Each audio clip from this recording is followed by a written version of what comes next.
everyone चाहिँ उठिसक्यो मेरो छोरा चाहिँ सुतिरहेछन्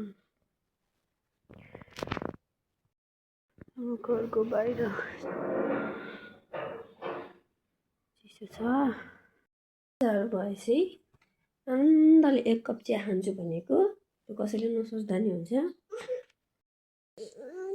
मर्निङ सबैजनालाई मम्मीले एक कप चिया पनि खान दिँदैन उठिहाल्छ चाँडै नै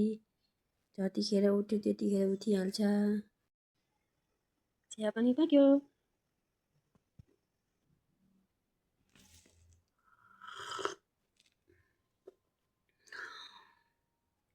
स्वर्ग स्वर्ग काम गरे यति खाइसकेपछि सबै काम पावर के